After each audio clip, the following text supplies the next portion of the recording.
এক গেরাম বলে এক বুড়ো লোক ছিল। তার কাছে ছিল একটি সাদা ছাগল, দুটি কবুতর এবং একটি মুরগি। বুড়ো লোকটি সব সময় তার পশুপাখির দিকে অনেক যত্ন নিতেন। প্রতিদিন সকালে তিনি ছাগলটিকে ঘাস খাওয়াতেন, কবুতরগুলিকে উড়ে বেড়াতে দিতেন এবং মুরগিটিকে খাবার দিতেন। একদিন বুড়ো লোকটি ভাবলেন, আমার এই পশুপাখিগুলোকে আমি কিভাবে ভালোভাবে দেখাশোনা করতে পারি। তিনি সিদ্ধান্ত নিলেন যে পশুপাখিগুলি তাকে সবচেয়ে বেশি আনন্দ দেয় সেগুলোকেই বিক্রি করে দেব। হঠাৎ খেয়াল আসল।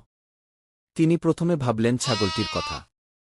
ছাগলটি প্রতিদিন তার বাগানে ঘাস খেতে এসে তাকে সারাদিনের কাজ করার আগ্রহ জুগাত। এরপর কবুতর দুটি, তারা উড়ে বেরিয়ে এবং সুন্দর করে গায়ে বসে তাকে আনন্দ দিত।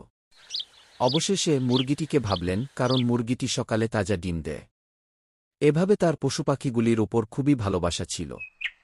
কিন্তু বুড়ো লোকটি বুঝতে পারলেন যে সব পশুপাখি তার কাছে মূল্যবান। তাই তিনি সিদ্ধান্ত নিলেন তিনি তাদেরকে বিক্রি করবেন না, বরং তাদের যত্ন নিবেন এবং তাদের সাথে সুখে জীবন কাটাবেন।